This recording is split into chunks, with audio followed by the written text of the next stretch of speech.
Bonjour tout le monde, bienvenue à cette nouvelle émission de En voiture, la deuxième de la saison 2021. Comme on sait, l'automobile, je vous le répète souvent, ça fait partie de notre vie, c'est une bonne partie de notre budget. Il faut donc s'y intéresser un peu, regarder les nouveautés, qu'est-ce qui s'en vient. Mais qu'on soit rendu au moment d'avoir un nouveau véhicule, bien, il faut avoir de l'information. C'est ce que je vais vous donner. Vous allez voir, cette semaine, j'ai beaucoup de rumeurs et nouvelles que j'ai accumulées tout au courant de l'été. Il s'est passé beaucoup de choses dans le domaine automobile, beaucoup de nouveautés, je vous dirais surtout au niveau des véhicules électriques et hybrides. On va faire le tour un peu. J'ai plusieurs choses de vous parler. On commence ça sans hésiter. On va commencer avec Tesla. La Tesla S-Plaid. Tesla a confirmé un 0,60 000 à l'heure à 1,99 secondes. Si on le met pour le 0-100, ce qui est 0,100 km, pour nous, ça donne 2,1 secondes. Elon Musk, le propriétaire de Tesla, a affirmé avoir réussi 1,91, mais c'est peut-être pas enregistré là, de façon officielle. La puissance de la voiture, c'est 1020 chevaux. Hein? On a des voitures, nous, actuellement, là, qui vont jouer entre 125 et 300 HP. Là, ça, c'est moyennement ce qu'on a ici dans nos voitures à essence. Il y en a des plus puissantes, oui, c'est sûr, mais 1020 HP, c'est quelque chose. L'autonomie est de 628 km et est capable de se recharger en 15 minutes pour une autonomie de 300 km.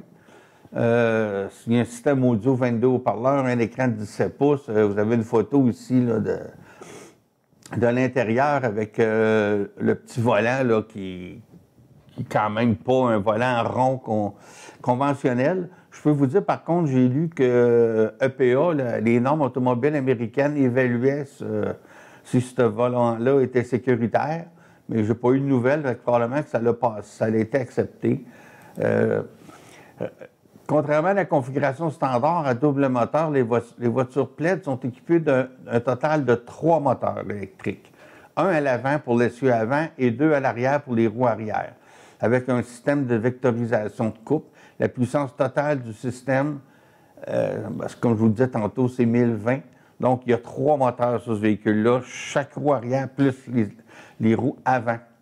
En chiffres, l'automobile la plus rapide jamais produite, c'est ça que je vous ai pas dit tantôt, il ne faut pas oublier ça, là. 0-100 en 2,1, le quart de mille en 9,23 secondes, 200 à 320 km/h à la fin du kilomètre. Non, la vitesse maximum, 320 km/h, 1020 HP, 390 d'autonomie, puis en 15 minutes, on a 300 km d'autonomie. Fait que je pense que c'est toute une voiture, cette Tesla-là. M. Musk a voulu prouver que les voitures sport, les voitures puissantes, c'est pas fini parce qu'on s'en va électrique. Ici, vous avez le nouveau premier Jeep électrique en 2023. Il l'appelle Magneto. C'est un Jeep, ça ressemble à un CJ normal. Fait que je n'ai pas vraiment de spécification pour l'instant. Modèle 2023, on peut s'imaginer qu'il pourrait arriver fin 2022. C'est, je pense que Stellantis, qui est la nouvelle entité qui est propriétaire de Jeep, c'est ses premiers pas en Amérique, vraiment, avec un véhicule complètement électrique. Ils ont eu quelques hybrides. Fait qu'on va suivre ça de près, mais le Jeep a une autre icône américain. Fait que, premier véhicule électrique en 23, pendant ce temps, Dodge proposera un nouveau modèle hybride rechargeable l'an prochain. Ça, c'est chez Dodge. Ailleurs, chez Stellantis, hybride rechargeable, véhicule électrique pour RAM. Fait qu'on verra si on aura une camionnette électrique qui a déclaré qu'il lancera un pick-up 1500 entièrement électrique en 2024. C'est quand même... en 2024, on est dans 3 ans, là. On verra là, ce qui va arriver. Alfa Romeo, qui est aussi sur la même division, passera au tout électrique en 2027.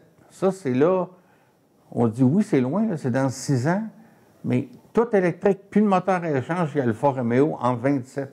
Donc, ils vont lancer le premier en 22, le VUS Tonal, qui va être construit en Amérique. Donc, c'est à suivre. Stellantis aussi, là, qui semblait prendre un peu d'arrière, maintenant veut rattraper un peu là, la chose. GM affirme que General Motors, sa nouvelle plateforme de véhicules électriques, est capable de 724 km d'autonomie. Fait qu'on on regarde, on est parti si on recule il y a 2-3 ans, à des autonomies de 180, 200. Là, actuellement, sur le marché, qu'on peut aller acheter demain matin, on est autour du 400. Et c'est pas très long qu'on va être à 5, 6, 700 km d'autonomie. Donc, ça devient de plus en plus probable. Acura, changement de propos, on va lâcher un petit peu l'électrique, on va y revenir tantôt, a dévoilé la NSX pour l'année modèle 22. Tout en modernisant l'apparence du bolide, il s'agit en fait de la dernière année de production pour la super voiture, qui nous quitte après 6 ans de commercialisation sur ce châssis-là. En effet, seulement 350 exemplaires du modèle final seront produits. Pas de panique, chers amateurs du modèle Acura vient de nous confirmer une 3e génération. La prochaine NSX, il y a laissé sous-entendre qu'elle pourrait être électrique. Ce serait logique aussi, on verra. Pour l'instant, on nous montre la 2022. On en produit 350 dans le monde, donc ce sera extrêmement rare. Et une prochaine version s'en vient. Blue Oval City, c'est quoi ça? Blue Oval City sera un complexe construit sur un site de près de 6000 carrés dans l'ouest du Tennessee pour construire des camionnettes électriques de nouvelle génération de série F et des batteries avancées.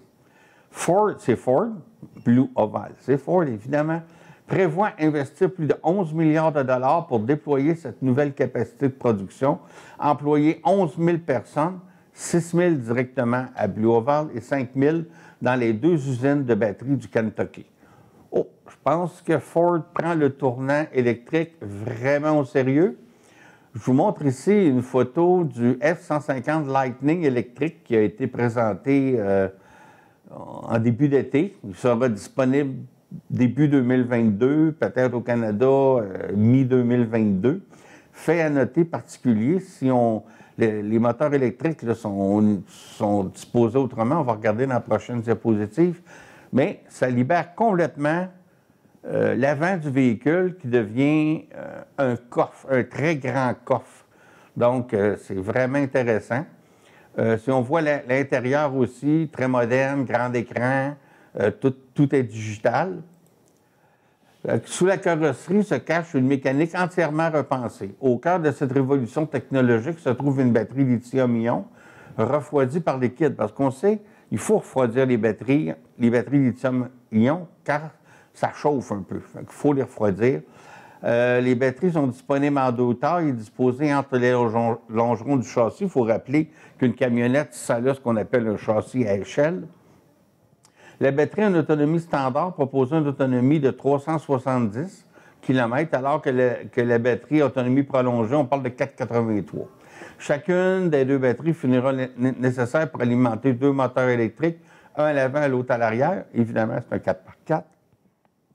Faisait du F-150 Lightning automatiquement un véhicule à rouage intégral. Donc, on voit, c'est une très belle configuration, c'est intéressant.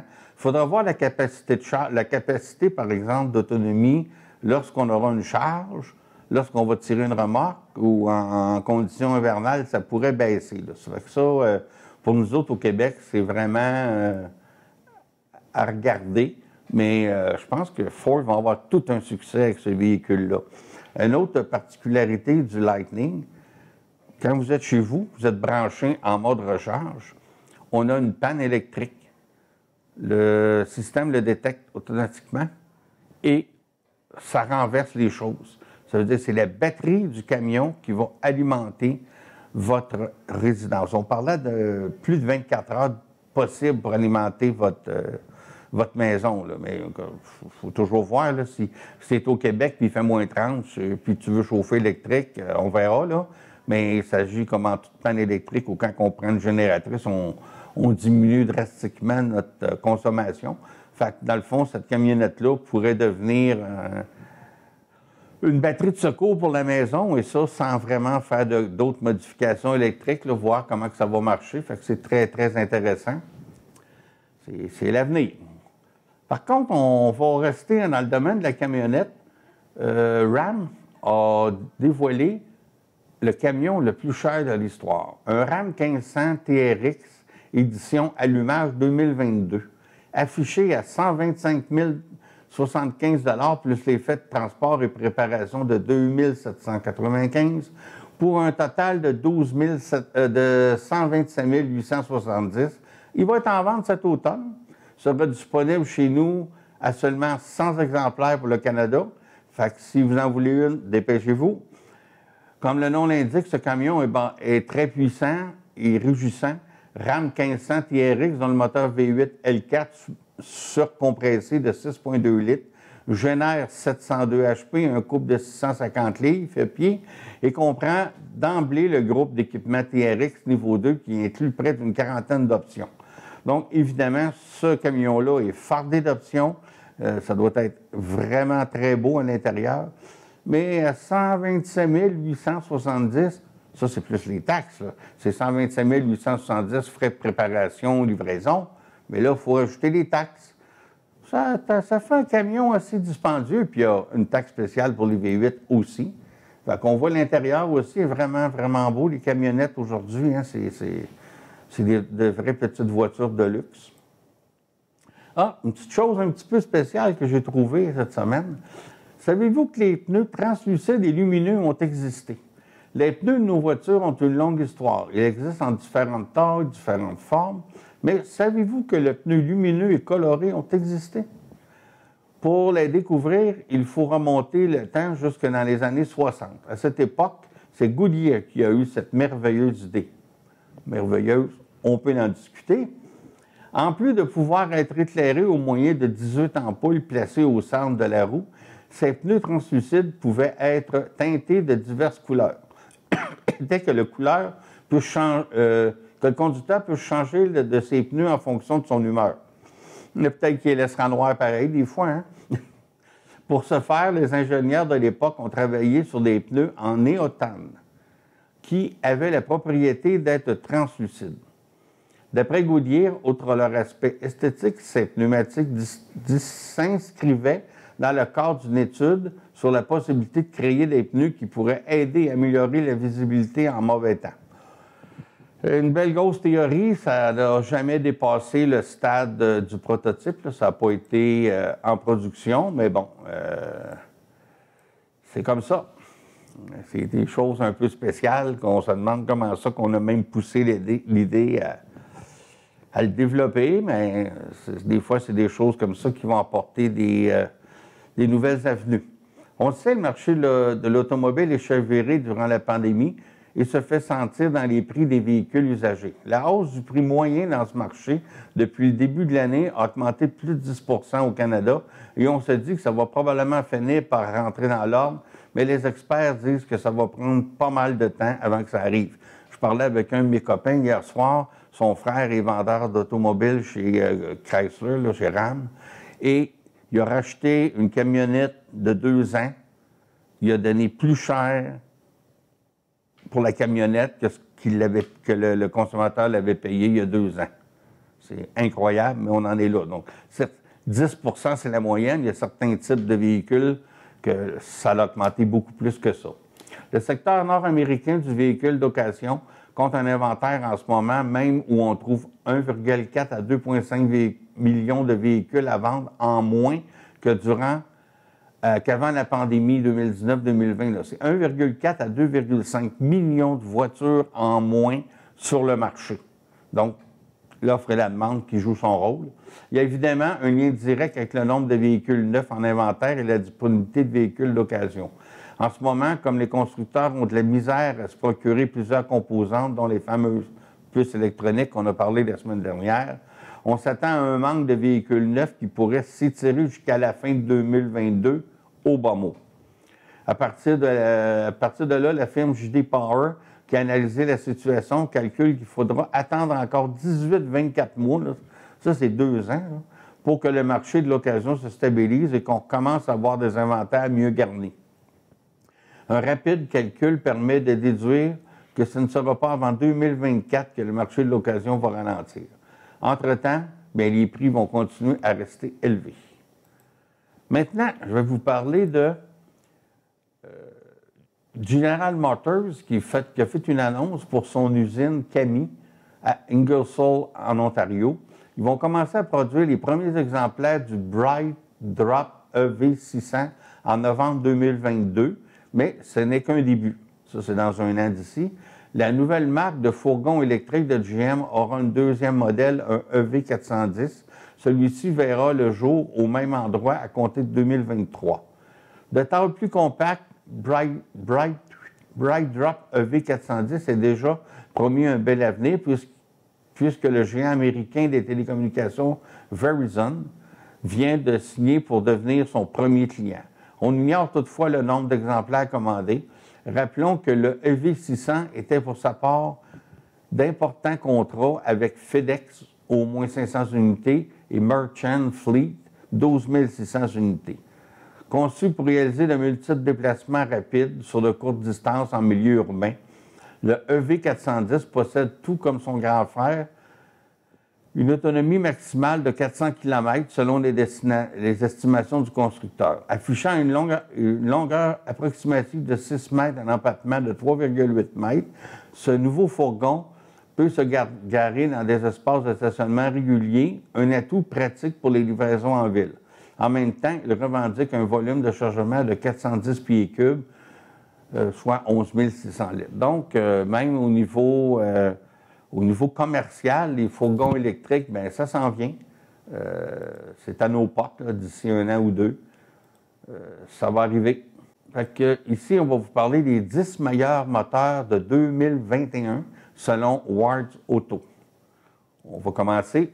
BMW 300e, hybride rechargeable 4 cylindres, turbo-compressé 2 litres et un moteur électrique. La 330e procure une expérience de conduite de premier ordre sans rien compromettre, démontrant une fois de plus à quel point une voiture hybride peut être excitante et éco-énergétique.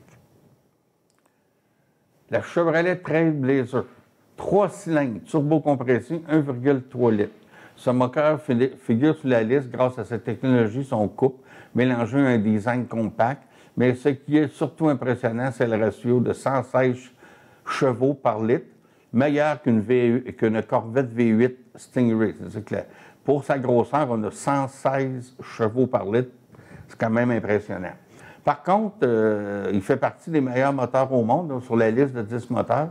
Mais la majorité des chroniqueurs automobiles, en tout cas au Québec, que j'ai lu, il n'y avait pas vraiment de bons mots pour ce moteur-là. Ils le trouvaient quasi anémique, trop petit pour aller dans ce véhicule-là. Les commentaires étaient très mitigés. Mais on peut le trouver peut-être sous-performant pour le véhicule, mais la mécanique est quand même une bonne mécanique. C'est ce que j'en conclus.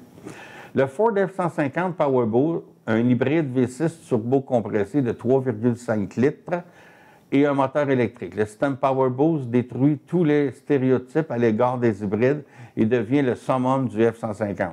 Comparé à plusieurs V8 puissants et V6 très performants, il se démarque comme une vraie bête de travail en semaine et un engin raffiné le week-end.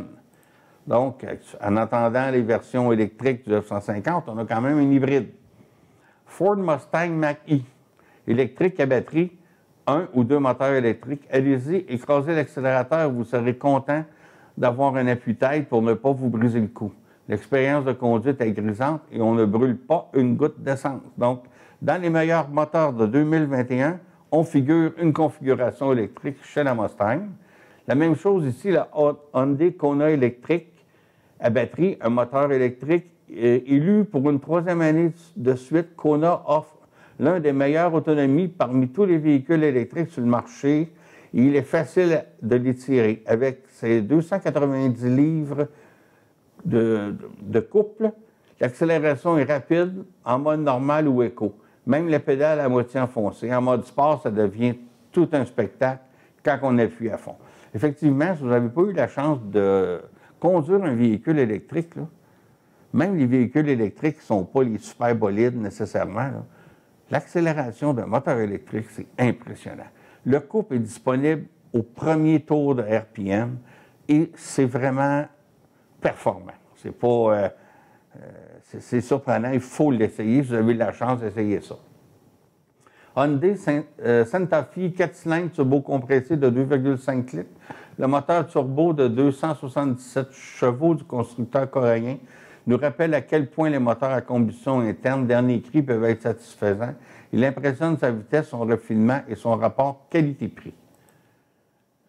Jeep Wrangler 4XA, hybride rechargeable. Tantôt, je vous disais qu'il y avait un Jeep qui s'en venait de coque allemand électrique, mais actuellement, on peut acheter un hybride rechargeable 4 cylindres turbo-compressé de 2 litres et 2 moteurs électriques. C'est de loin le meilleur Wrangler en termes d'économie d'essence et de performance. Le plus doux aussi, on peut rouler 40 km et filer sur l'autoroute en mode purement électrique. Fait qu'on a une autonomie d'à peu près 40 km en mode purement électrique, ce qui peut être très intéressant aussi quand on se promène en ville. Polestar 2. Je ne vous ai pas encore parlé de cette nouvelle venue, la Polestar. Là, on va vous montrer la 2. La semaine prochaine, je ferai un petit reportage sur... je vous montrerai un peu, je vous dirai c'est quoi Polestar. Polestar, c'est une division de Volvo. Ça appartient à Volvo, qui est maintenant une propriété chinoise. Les Polestar sont tous fabriqués en Chine. Électrique à batterie, 2 moteurs électriques, une recette quasi parfaite. Pas la plus grande autonomie ni la puissance la plus élevée, mais une voiture incroyablement rapide et géniale à conduire. On connaît la qualité de Volvo, et c'est pas parce que c'est des intérêts chinois qui sont maintenant propriétaires. On dit que la qualité des véhicules est très là. Par contre, la mise en marché des Polestar est assez différente. Il y a une concession à Montréal, mais ce n'est pas une concession traditionnelle, là. On achète en ligne, on peut peut-être l'avoir au centre-ville de Montréal, à cette concession-là, mais il n'y a pas d'intérêt pour eux de faire des concessions traditionnelles. On va fonctionner un peu comme Tesla fonctionne. Donc, c'est une nouvelle tendance. La Porsche Taycan 4S, électrique à batterie, 2 moteurs électriques. La Taycan est singulièrement plaisante, combinant le couple instantané des moteurs électriques avec la maniabilité du 911 à essence. L'architecture de 800 volts qui l'accompagne permet des recharges ultra rapides et le système de freinage régénérateur est particulièrement efficace. On ne s'attend pas moins de ça de Porsche, hein? Des véhicules excitants. Toyota Mirai, un petit peu spécial comme véhicule. Électrique à pile à combustible, un moteur électrique. Le progrès incarné par Toyota Mirai, la 2e génération, sont époustouflantes, malgré ce que pensent les détracteurs de l'hydrogène. Avec 182 chevaux, 221 livres de couple, la Mirai est amusante à conduire et extrêmement silencieuse.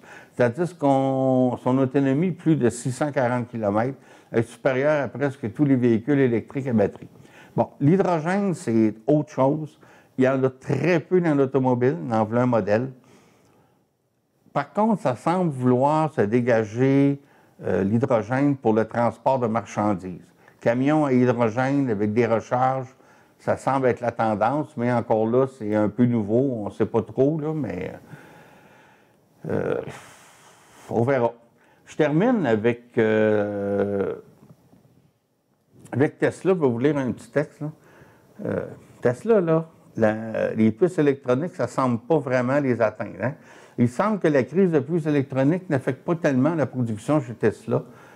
La marque californienne a augmenté ses ventes de 20 en juillet et septembre, entre juillet et septembre, par rapport à son précédent record du 2e trimestre, marquant ainsi la 6e hausse trimestrielle consécutive. Même constat en Chine. En Chine, la hausse des exportations vers l'Europe, parce qu'on fabrique en Chine des Tesla pour les envoyer en Europe, et l'introduction du modèle Y moins cher ont contribué à stimuler la production de Tesla selon les analyses. Elon Musk, le propriétaire, a déclaré que Tesla avait souffert d'une pénurie de pièces extrêmement grave au début du 3e trimestre et avait exhorté les employés de faire une vague de livraison à la fin du trimestre, a rapporté Reuters, qui est une compagnie qui regarde les performances économiques, le mois dernier, citant un courriel interne de l'entreprise. mais une production qui fonctionne à bloc. Tesla a livré 241 300 véhicules dans le monde au cours du trimestre juillet-septembre, soit une hausse de 73 par rapport à l'année précédente. Par rapport au reste de l'industrie, Tesla performe très bien. À titre d'exemple, les ventes de GM au troisième trimestre ont chuté de 33 pour atteindre le plus bas niveau en plus de 10 ans. Donc, un qui monte, les autres qui descendent, c'est surprenant.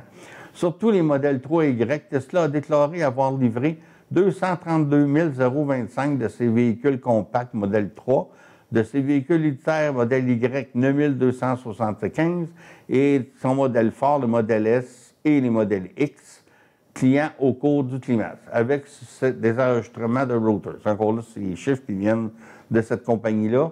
Par contre, c'est impressionnant tout ce que Tesla a réussi à faire. Tantôt, en début, je vous montrais la S-Plate, qui est un véhicule extrêmement rapide. Je peux vous dire, oui, c'est Tesla, c'est intéressant. Par contre, il souffre un peu d'une mauvaise réputation de qualité. Surtout sur nos routes au Québec, on a des bas de caisse qui se dépeinturent. C'est pas... ce qu'on appelle le fit and finish, c'est pas parfait non plus. Là. Ils sont pas au même niveau. Ils sont pas au niveau, justement, d'un Volvo ou d'un Audi. Mais il reste que...